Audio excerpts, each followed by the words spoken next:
Hello ninth class students. आज 23 जुलाई 2020। बच्चों, कल हमने प्रश्नावली 6.2 के प्रश्न हल किए थे सभी।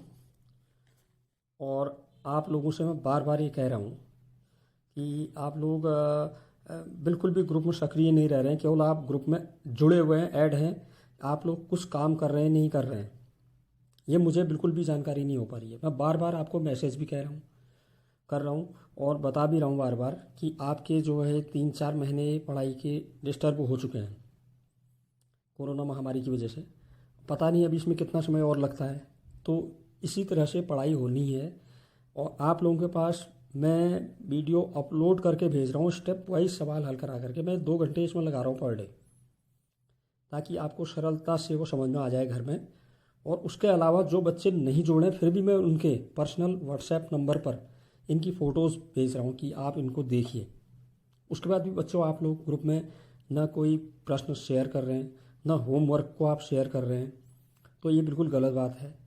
हम लोग आप लोगों के लिए प्रयास कर रहे हैं, आप भी हमारा साथ दीजिए तो आपको ही फ़ायदा होगा। ठीक है, तो चलिए आज मैं प्रश्नावली 6.2 हमारी पूरी हुई थी। उसी चैप्टर में अब त्रिभुज के बारे में है थोड़ा सा। एक त्रिभुज वाला चैप्टर हमारा अलग आएगा, लेकिन त्रिभुजों के बारे में थोड़ा सा कुछ जानकारियां हैं। तो सबसे पहले आपने त्रिभुज पढ़ाई है छोटी क्लास में, 8th में भी पढ़ा हुआ है, 7th में पढ़ा हुआ है, 6th में पढ़ा हुआ है। तो त्रिभुज क्या होता है, मैं एक साधारण एक परिभाषा आपको बता रहा हूँ। त्रिभुज माने क्या हुआ, त्रिभुज अगर इसका संधि विच्छेद करें तो 3 भुजाओं वाली आकृति, अर्थात 3 सरल रेखाओं से घिरी हुई बंद आकृति को हम त्रिभुज कहते हैं। त्रिभुज के आप जानते हैं 3 शीर्ष होते हैं, 3 उसके अंतः कोण होते हैं, 3 भुजाएं होती हैं।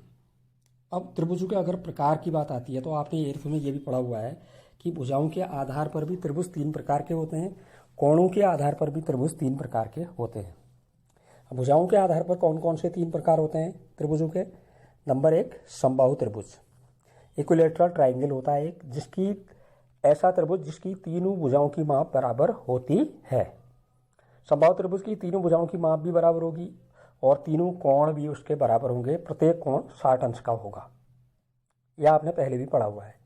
उसके बाद दूसरे तरह का जो भुजाओं के आधार पर त्रिभुज है, समद्विबाहु त्रिभुज, आइसोसेलेस ट्राइंगल, मतलब ऐसा त्रिभुज जिसकी कोई भी 2 भुजाएं आपस में बराबर लंबाई की हैं या बराबर माप की हैं, ऐसे त्रिभुज को हम समद्विबाहु त्रिभुज कहते हैं। और समद्विबाहु त्रिभुज में जो भुजाएं बराबर होती हैं उनके आमने सामने के अर्थात सम्मुख कोण भी बराबर होते हैं। ठीक है। तीसरा जो भुजाओं के आधार पर त्रिभुज है, विषमबाहु त्रिभुज, जिसे हम स्केलिन ट्रायंगल भी कहते हैं, अर्थात इसके नाम से ही पता चल रहा है ऐसा त्रिभुज जिसकी तीनों भुजाओं की माप अलग अलग होती है, उसे हम विषमबाहु त्रिभुज कहते हैं। तो ये तो हमारे भुजाओं के आधार पर त्रिभुज आ गए।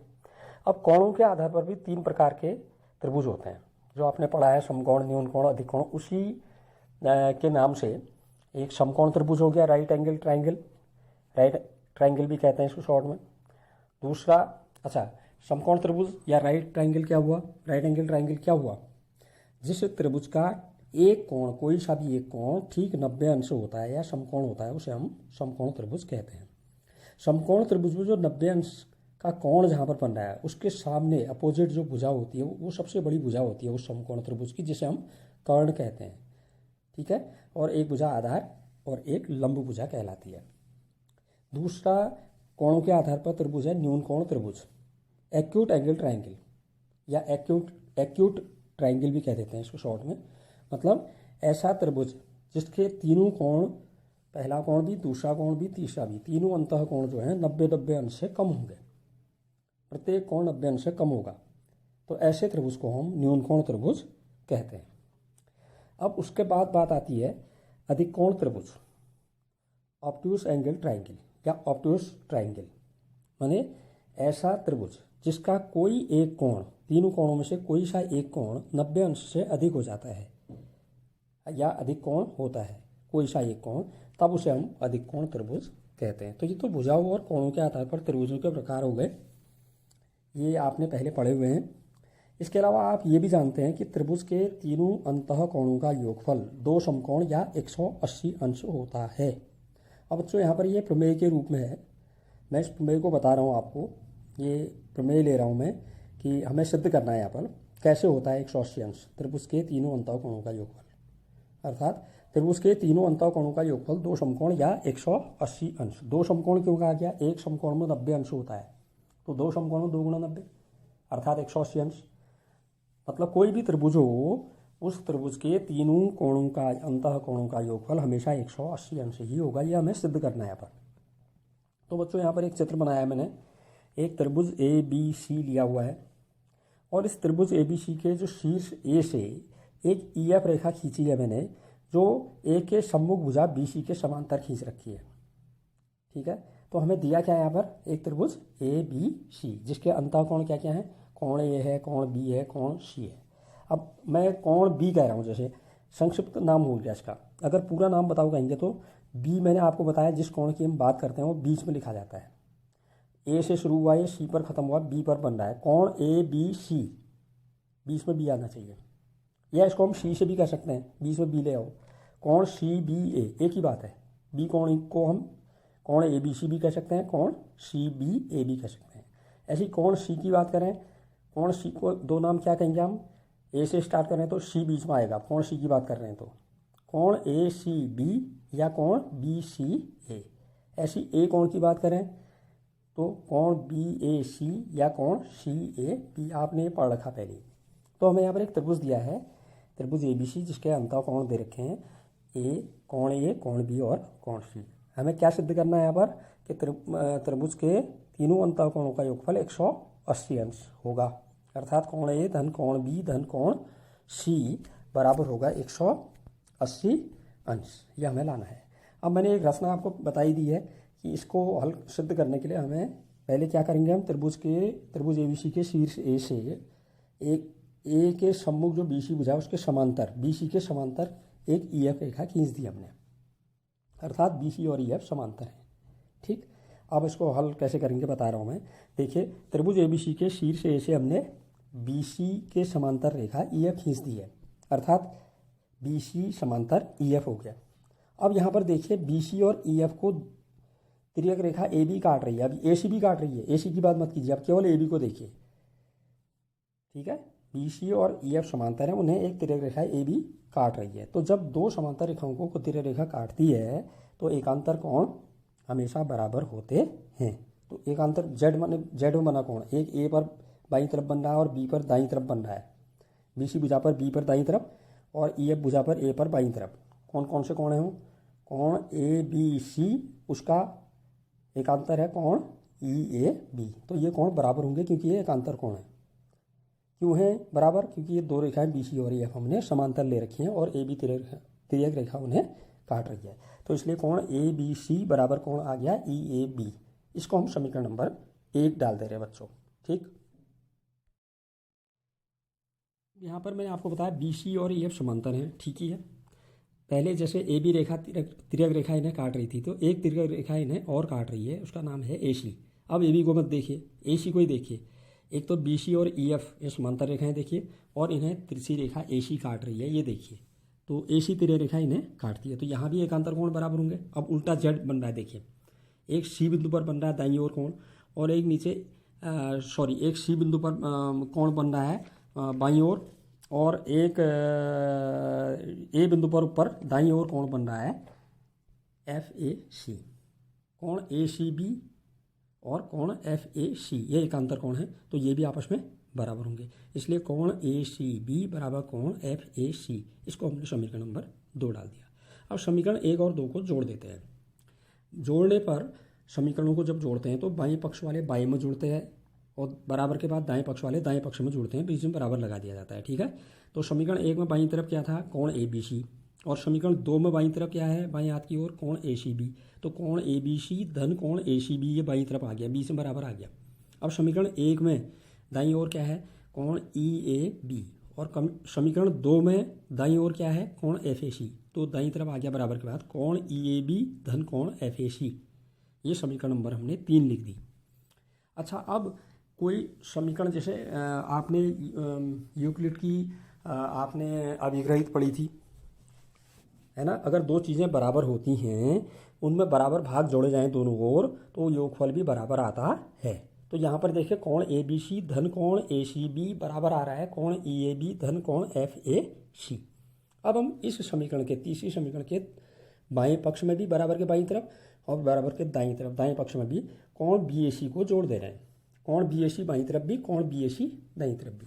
तो बाईं तरफ हमारा कोण ए बी सी धन कोण ए सी बी था, उसमें मैंने कोण बी ए सी जोड़ दिया, तो यह आ गया कोण बी ए सी धन कोण ए बी सी धन कोण ए सी बी बराबर कोण बी ए सी को दाईं पक्ष में भी जोड़िए। पहले क्या था, दाईं तरफ कोण ई ए बी लिख दिया, धन कोण बी ए सी जो जोड़ना है बाईं तरफ जोड़ा था, यहाँ भी जोड़ दिया। धन कोण लास्ट में एफ ए सी था, एफ ए सी लिख दिया। ठीक है, अब जरा दाईं ओर देखिए, कोण ई ए बी धन कोण बी ए सी धन कोण एफ ए सी। चित्र में देखिए जरा, ई ए बी ये जो ऊपर हमने सरल रेखा खींची, समांतर रेखा ई एफ, उसके ए बिंदु पर ये तीन कोण बन रहे हैं। किसी रेखा पर एक ही ओर बने कोणों का योगफल हमेशा 180 अंश होता है। तो कोण ई ए बी धन कोण बी ए सी धन कोण एफ ए सी एक सरल रेखा पर एक ही ओर बने कोण है, इसलिए इनका योग 180 अंश होगा। तो ये बराबर के बाद जो हमारा आया है, इसको हम 180 अंश लिख सकते हैं। तो कोण बी ए सी धन कोण ए बी सी धन कोण ए सी बी बराबर दाएं पक्ष में 180 आ जाएगा। अब बी ए सी पूरा नाम है, बीच में जो आता है वही कोण होता है। तो कोण बी ए सी में बीच में क्या आ रहा है, ए, इसको हम शॉर्ट में कोण ए बी लिख सकते हैं। फिर धन कोण ए बी सी में बीच में क्या आ रहा है, बी, इसको हम कोण बी लिख सकते हैं। धन कोण ए सी बी में बीच में सी आ रहा है, इसको शॉर्ट में हम कोण सी लिख सकते हैं। तो बाईं तरफ कोण ए धन कोण बी धन कोण सी बराबर 180 अंश, यही हमें सिद्ध करना था। अर्थात हम कह सकते हैं कोई भी त्रिभुज हो, उसके तीनों अंतःकोणों का योगफल हमेशा 180 अंश होता है, कोई भी त्रिभुज हो। ठीक, अच्छा अब बात आती है, ये भी आपने एर्थ में पढ़ा है, मुझे याद है अच्छी तरह, एर्थ में आपका है ये बहिष्कोण, एक्सटीरियर एंगल। अब बहिष्कोण क्या होता है, देखिए जब कोई त्रिभुज लें हम, उस त्रिभुज की किसी भी भुजा को, तीनों भुजाओं में से, जैसे मैंने त्रिभुज ए बी सी लिया था अभी, ए बी सी को आगे बढ़ा दें या पीछे की ओर बढ़ा दें, ए बी को आगे की ओर बढ़ा दें पीछे की ओर बढ़ा दें, या ए सी को आगे की ओर पीछे की ओर कहीं भी बढ़ा दें, तो जब हम बढ़ाएंगे आगे या पीछे की ओर, तो एक कोण बाहर की ओर बन जाता है त्रिभुज की एक भुजा के साथ, उसे हम बहिष्कोण कहते हैं। अभी मैं एक चित्र बना रखा है, इसमें देखिए बहिष्कोण के लिए एक त्रिभुज ए बी सी लिया है मैंने, और बी सी को बाहर बढ़ा दिया डी तक, ये चित्र में दिखा रखा, बहिष्कोण लिखा दिया मैंने उसमें। तो बाहर की ओर जो त्रिभुज के बाहर जो कोण बन गया, ये बहिष्कोण हो गया। अर्थात बहिष्कोण किसे कहेंगे, जब किसी त्रिभुज की किसी भुजा को बाहर की ओर बढ़ाया जाता है, तो इस प्रकार बाहर की ओर बने कोण को ही हम बहिष्कोण या एक्सटीरियर एंगल कहते हैं। अब किसी त्रिभुज में आपने ये भी पढ़ा एट्थ में, किसी बहिष्कोण का मान उसके सामने के त्रिभुज के दो अंतःकोणों के योगफल के बराबर होता है। जैसे यहाँ पर चित्र में देखिए, कोण ए सी डी है ना, इस ए सी डी सी पर बना कोण जो ए सी डी में सी बीच में आ रहा है, ए सी डी बाहर की ओर, सी पर बनाया बाहर की ओर जो कोण, ये इसका मान जो होगा उस त्रिभुज के अंदर के सामने के दो कोणों, इसके बगल वाला नहीं लोगे, अब सी के बगल वाला सी वाला कोण नहीं लोगे। ठीक है, तो कोण ए और कोण बी के योग के बराबर होगा। अब इसको भी सिद्ध करने के लिए, जैसे इस चित्र में ए बी सी एक त्रिभुज है, तो त्रिभुज के तीनों अंतःकोणों का योगफल 180 अंश होता है, मैंने बताया अभी। तो कोण ए बी सी धन कोण बी ए सी धन कोण ए सी बी, इन तीनों को जोड़ेंगे त्रिभुज के तीनों अंतःकोणों को, तो इनका योग 180 आएगा। ये समीकरण एक डाल दो आप। अब देखिए बी डी एक सीधी रेखा है, सरल रेखा, सरल रेखा पर जब दो कोण बनते हैं उन्हें वो रेखीय युग्म कहलाते हैं एक दूसरे के, और रेखीय युग्म का योग जो हमेशा होता है, ऐसे दो कोणों का योग हमेशा 180 अंश होता है।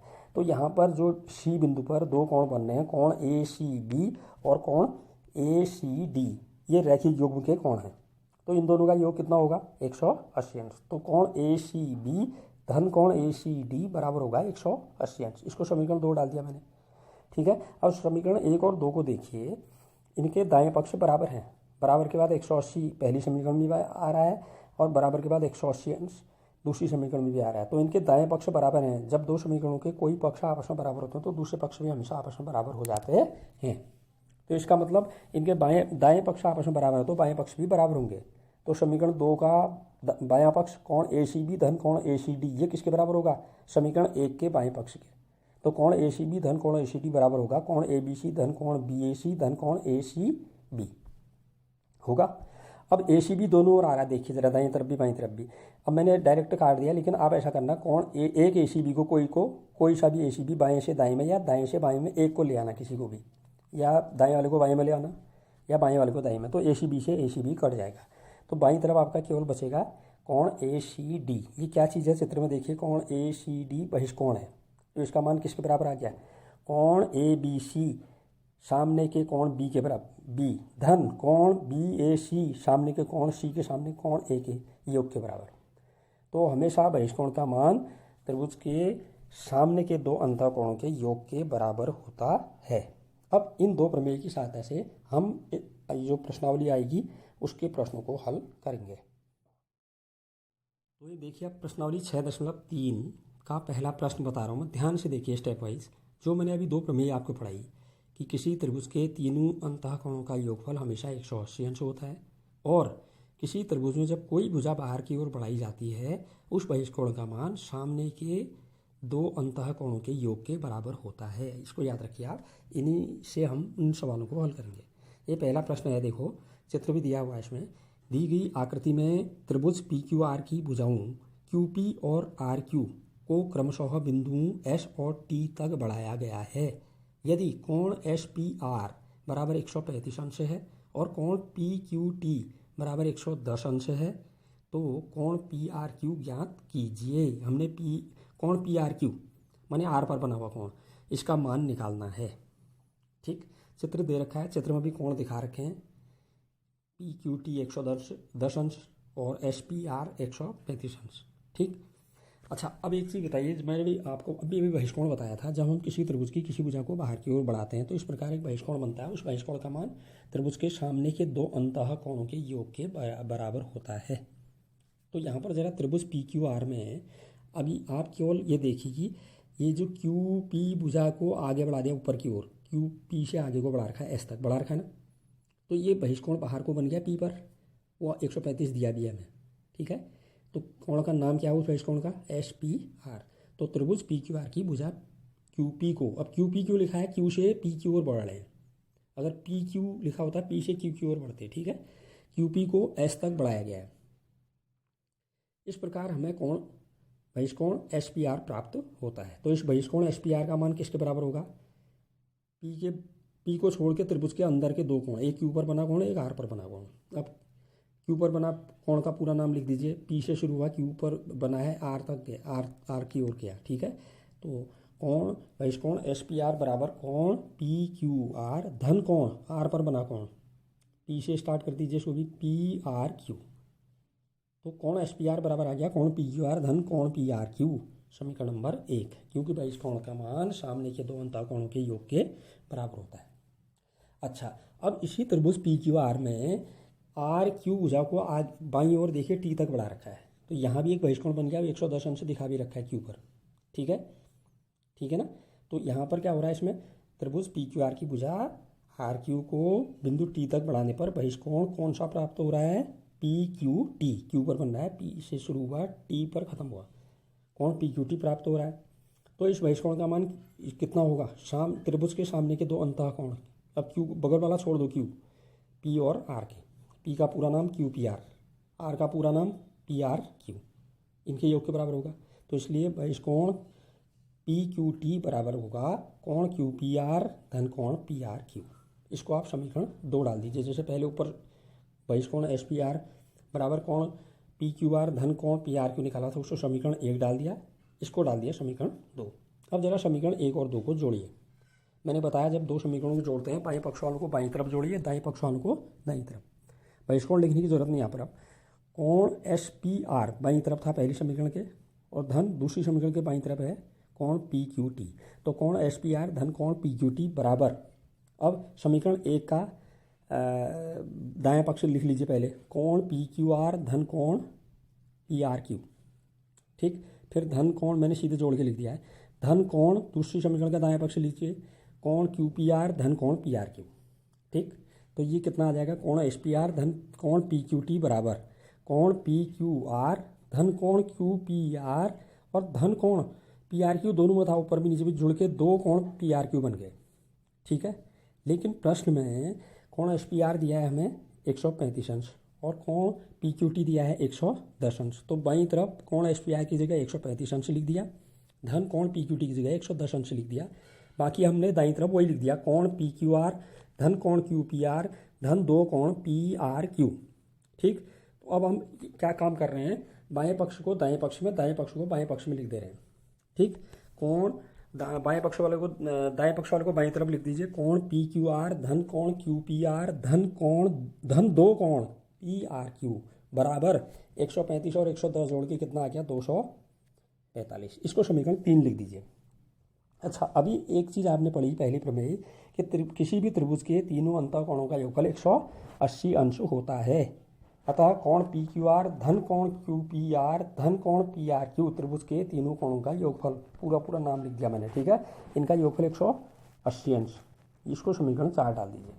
अब समीकरण 3 जो ऊपर आई है और ये समीकरण जो 4 आई है, समीकरण 3 में से 4 को घटा दीजिए। समीकरण 3 में से समीकरण 4 को घटाने पर, तो समीकरण 3 में से घटा रहे 3 को पहले लिख दीजिए, कोण पी क्यू आर धन कोण क्यू पी आर धन दो कोण पी आर क्यू बराबर 245 अंश। इसके नीचे कोण पी क्यू आर के नीचे कोण पी क्यू आर लिख दीजिए, धन कोण क्यू पी आर के नीचे क्यू पी आर लिख दीजिए और धन कोण 2 पी आर क्यू के नीचे धन कोण पी आर क्यू लिख दीजिए, बराबर के बाद 180 अंश लिख दीजिए। अब घटाने में बीजगणित में ये होता है कि नीचे वाली पंक्ति के चिन्ह बदल जाते हैं। तो शुरू में जो पी क्यू आर है वो भी माइनस का हो जाएगा और बीच का क्यू पी आर ये भी माइनस का हो जाएगा और पी आर क्यू ये भी माइनस का हो जाएगा और बराबर के बाद 180 अंश ये भी माइनस का हो जाएगा। अब पी क्यू आर से पी क्यू आर प्लस का माइनस का कट गया, ऐसी क्यू पी आर से क्यू पी आर प्लस का माइनस का कट गया। ऊपर 2 पी आर क्यू है, नीचे 1 पी आर क्यू है। 2 पी आर क्यू में से 1 पी आर क्यू माइनस वाला कम हो गया तो 1 पी आर क्यू बचा। 1 पी आर क्यू को खाली पी आर क्यू लिखेंगे हम। कोण पी आर क्यू बराबर 245 में से 180 घटा दीजिए, बराबर आ गया 65 अंश। तो कोण पी आर क्यू का मान ही हमें निकालना था और कोण पी आर क्यू बराबर आ गया हमारा 65 अंश। ये दूसरा प्रश्न भी बता रहा हूँ, देखिए ध्यान से। इसमें भी हमें चित्र दिया हुआ है और इस चित्र में क्या दिया है देखिए, दी गई आकृति में कोण एक्स वाले कोण का मान शीर्ष में जो एक्स बना रखा है चित्र में देखिए वो 62 अंश है और कोण एक्स वाई जेड माने क्या हुआ, एक्स वाई जेड माने हुआ क्या, बीच में जो आ रहा है वो एक्स वाई जेड 3 कोण नहीं है, एक ही कोण है, बीच में जो आता है वो कोण की बात हो रही है। वाई पर बना है ये कोण, कहाँ से शुरू हो रहा है एक्स से और खत्म कहाँ पर हो रहा है जेड पर। तो कोण एक्स वाई जेड वाई पर बना कोण है 54 अंश, चित्र में भी दिखा रखा है। ठीक है, यदि वाई ओ और जेड ओ, वाई ओ रेखा देखिए ओ से वाई जो आई है ये वाई ओ, ये कोण एक्स वाई जेड वाई पर बने कोण की क्या है समद्विभाजक, 2 बराबर भागों में इस कोण को वाई वाले कोण को 2 बराबर भागों में बांट रही है। ये कौन सी रेखा वाई ओ। ऐसी जेड ओ जो है ओ जेड या जेड ओ, यह रेखा क्या कर रही है, कोण एक्स जेड वाई की समद्विभाजक है। मतलब जेड पर जो कोण बन रहा है वो मालूम नहीं है हमें, उसको आधा आधा कर रही है, उसको समद्विभाजित कर रही है। कौन सी रेखा, जेड ओ या ओ जेड रेखा, यह हमें दिया हुआ है। तो कोण ओ जेड वाई और कोण वाई ओ जेड का मान ज्ञात कीजिए, ये हमारा उत्तर निकालना है। तो सबसे पहले बच्चों मैंने अभी आपको बताया पहली प्रमेय में कि हम जानते हैं कि त्रिभुज के तीनों अंतःकोणों का योगफल 180 अंश होता है। तो अगर हम त्रिभुज एक्स वाई जेड की बात करें, बीच में ओ है ही नहीं, समझो अभी ओ वाई ओ जेड कुछ नहीं मिला हुआ है, केवल त्रिभुज एक्स वाई जेड को देखिए। तो ये कोई भी त्रिभुज हो उसके तीनों कोणों का योगफल हमेशा 180 अंश होता है। तो कोण एक्स, इस त्रिभुज एक्स वाई जेड में पहला वाला ऊपर वाला कोण एक्स धन कोण वाई वाला कोण वाई को पूरा नाम लिख दो कोण एक्स वाई जेड, धन कोण जेड का पूरा नाम एक्स जेड वाई। तो तीनों कोणों का जोड़ कितने के बराबर होगा 180। कोण एक्स धन कोण एक्स वाई जेड धन कोण एक्स जेड वाई बराबर 180 अंश। अब आपको कोण एक्स 62 अंश दिया है और कोण एक्स वाई जेड जो है 54 अंश दिया हुआ है। तो आप कोण एक्स की जगह 62 लिख दीजिए, कोण एक्स वाई जेड की जगह 54 अंश लिख दीजिए। तो क्या लिख दीजिए, इसमें मान रख दीजिए, कोण एक्स की जगह 62 अंश धन कोण एक्स वाई जेड की जगह 54 अंश धन कोण एक्स जेड वाई मालूम नहीं है हमें, उसको हमने कोण एक्स जेड वाई लिख दिया, बराबर बराबर के बाद 180 अंश। अब बाईं तरफ ये 62 और 54 अंश को जोड़ दीजिए, ये जोड़ के आ रहा है 116 अंश प्लस कोण एक्स जेड वाई, इसको ऐसे लिख दीजिए, बराबर बराबर के बाद है 180 अंश। अब 116 का पक्षांतर कर दीजिए, बाईं ओर से दाईं ओर लाइए इसको, ये चिन्ह बदल जाएगा इसका। तो बाईं तरफ क्या बच जाएगा, केवल कोण एक्स जेड वाई। तो इसलिए कोण एक्स जेड वाई बराबर 180 अंश माइनस 116 अंश बराबर आ गया 64 घटा के 64 अंश। अब हमें ये एक्स जेड वाई मालूम हो गया। कौन सा कोण है ये, बीच में क्या आ रहा है जेड, कहाँ से शुरू हो रहा है एक्स से, समाप्त कहाँ हो रहा है वाई पर। तो जेड पर बना कोण हमें मालूम हो गया, पूरा जेड का कोण यह आ गया हमारा 64 अंश। ठीक है, अब हमें प्रश्न में दिया है कि वाई ओ या ओ वाई जो है कोण वाई की समद्विभाजक है। तो जो ओ वाई रेखा क्या करेगी, वाई पर बने कोण को दो बराबर भागों में बांट देगी। अब एक त्रिभुज छोटा सा और बन रहा है, ओ वाई और ओ जेड को मिला के ओ वाई जेड बन रहा है ना। तो इसमें कोण ओ वाई जेड, वाई पर बना कोण कितना होगा उसका, छोटे त्रिभुज का आधा होगा पूरे वाई का। ठीक है, तो कोण ओ वाई जेड बराबर समद्विभाजक क्या करती है, किसी कोण की समद्विभाजक उस कोण को दो बराबर भागों में बांटती है, अर्थात 2 से हम भाग देते हैं, 1/2 से गुणा करते हैं तो उसका मान निकल जाएगा। तो कोण ओ वाई जेड बराबर किसका आधा माने 1/2, किसका आधा, कोण एक्स वाई जेड पूरे वाई कोण का आधा। तो कोण ओ वाई जेड कितना आ जाएगा, 1/2 गुणा एक्स वाई जेड कितना दिया है हमें, 54 अंश, तो उसकी जगह 54 लिख दिया हमने। 2 से 54 कट गया 27 बार, तो कोण ओ वाई जेड बराबर आ गया 27 अंश। छोटे त्रिभुज का वाई पर बना कोण छोटा, यह आ गया कोण ओ वाई जेड 27 अंश। ऐसे ही जेड पर बने कोण का आधा ओ जेड जो है जेड पर बने कोण को आधा कर रही है। ओ जेड या जेड ओ ये समद्विभाजक है कोण एक्स जेड वाई की, तो इसलिए कोण तो इसका मान भी निकाल लीजिए। ओ जेड क्या नाम इसका, ओ जेड वाई आ रहा है इसका नाम, जेड पर बना कोण छोटे वाले त्रिभुज में। ठीक है, तो कोण ओ जेड वाई किसका आधा होगा, बराबर आधा होगा 1/2 कोण एक्स जेड वाई, और एक्स जेड आपने निकाल रखा अभी एक्स जेड वाई निकाला था 64 अंश, तो इसलिए कोण ओ जेड वाई बराबर 1/2 गुणा 64, 2 से 64 कट गया 32 बार, तो कोण ओ जेड वाई बराबर आ गया 32 अंश। अब कोई भी त्रिभुज हो उसके तीनों अंतःकोणों का योगफल हमेशा 180 अंश होता है। तो जो छोटा त्रिभुज बनना है ओ वाई जेड, उसके भी तीनों कोणों का योगफल कितना होगा, 180 अंश होगा। अब इसका एक कोण तो वाई पर बनना है ओ वाई जेड, एक कोण हमारा जेड पर बनना है ओ जेड वाई, और एक ओ पर बनना है वाई ओ जेड। इन तीनों का योगफल कितना होगा, 180 अंश। ठीक है, तो कोण ओ वाई जेड धन कोण ओ जेड वाई धन कोण वाई ओ जेड बराबर होगा 180 अंश। अभी ओ वाई जेड अभी आपने निकाल रखा है 27 अंश, तो कोण ओ वाई जेड की जगह 27 अंश लिख दिया। धन कोण ओ जेड वाई भी निकाल रखा अभी आपने 32 अंश, वहाँ 32 लिख दिया 32 अंश। धन कोण वाई ओ जेड मालूम नहीं है उसको, हमने धन कोण वाई ओ जेड ही लिख दिया, और बराबर बराबर के बाद 180। 27 और 32 अंश को आप जोड़ो तो यह आएगा 59 डिग्री 59 अंश। धन कोण वाई ओ जेड बराबर 180 अंश। अब 59 अंश का पक्षांतर दाईं ओर कर दीजिए, माइनस का हो जाएगा, 180 की ओर लाएंगे इसको, तो बाईं तरफ क्या बचेगा, कोण वाई ओ जेड बराबर 180 अंश माइनस 59 अंश। इसलिए कोण वाई ओ जेड बराबर 180 में से 59 घटा आपका 121 अंश। तो कोण वाई ओ जेड का मान आपका आ गया 121 अंश। हमने दो उत्तर निकालने थे, कोण ओ जेड वाई पर निकाल दिया हमने। कोण ओ जेड वाई जो था कोण एक्स जेड वाई का आधा, तो कोण ओ जेड वाई बराबर 32 अंश, और अभी ये निकाला हमने कोण वाई ओ जेड बराबर 121 अंश। अब प्रश्नावली के और सवाल आप इन्हीं दो प्रमेयों के आधार पर हल कीजिए। अगर कोई सवाल पूछना हो, ये समझ में नहीं आ रहा हो, तो ग्रुप में आप यहाँ सवाल भेजिए, मैं उसको फिर समझा के दोबारा आपके पास भेजूँगा।